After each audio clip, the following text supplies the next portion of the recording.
बिस्मिल्लाहिर्रहमानिर्रहीम। नाज़रीन मोहतरम अस्सलामु अलैकुम वरहमतुल्लाहि वबरकातुहू। नाज़रीन मोहतरम, अक्सर लोग ये सवाल करते हैं मुहर्रमुल हराम के महीने में नियाज के लिए हम कुर्बानी का गोश्त इस्तेमाल करें तो क्या नियाज अदा हो जाएगी। तो याद रखें, कुर्बानी के गोश्त से अगर नियाज करवाई जाए तो शरई एतबार से ये जायज़ है, इसमें कोई मुज़ायक़ा नहीं। अच्छा, लोग ये भी सवाल करते हैं क्या मुहर्रम के महीने में हमें सिर्फ दलीम पर, जिसे हलीम कहा जाता है, उसी पर जो है फातिहा खानी करानी चाहिए? ऐसा हरगिज नहीं है। आप दलीम के अलावा भी किसी और, जिसे हलीम कहते हैं, तो इस हलीम के अलावा भी किसी और चीज़ पर आप फातिहा खानी कराएंगे तो शरई एतबार से दुरुस्त है।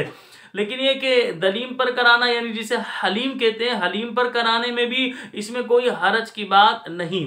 अच्छा, यहाँ ये भी सवाल कायम होगा कि बाज़ लोग ये जैसे हलीम मुसलमानों के लिए पकाने के लिए, फातिहा खानी के लिए एहतमाम करते हैं, लेकिन बाज़ दफ़ा ऐसा होता है, ये भी ख़बरें हमें मौसूल हुई कि इसमें फ़जर की नमाज की पाबंदी नहीं की गई। इसी तरह रात, पूरी रात जो है बड़े बड़े स्पीकर रख के गाने चलाए गए और जो है मुसलमानों को अजियत दी गई। यानी जहाँ जाहिर सी बात है, बड़े बड़े स्पीकर रख के रात को अगर इस तरह गाने चलाए जाएंगे तो जो मुसलमान सो रहे हैं, किसी को जॉब पर जाना है, कोई बीमार है, कोई परेशान है, तो उन्हें जाहिर सी बात अजियत होगी। तो इस तरह मुसलमानों को अजियत देकर ये हलीम पकाकर ये साबित करना कि हम इमाम हुसैन से बड़ी मोहब्बत करने वाले, ये मोहब्बत नहीं। शरई एतबार से इंसान के ये इस अमल में खराबियां, इन खराबियों को दूर करना चाहिए। अलबत्ता हलीम का पकाना, हलीम पर फातिहा देना, ये शरई एतबार से दुरुस्त है। सिर्फ हलीम ही पर फातिहा खानी होगी ऐसा हरगिज नहीं। इसी तरह मुहर्रम के महीने में फातिहा खानी कराई जाए और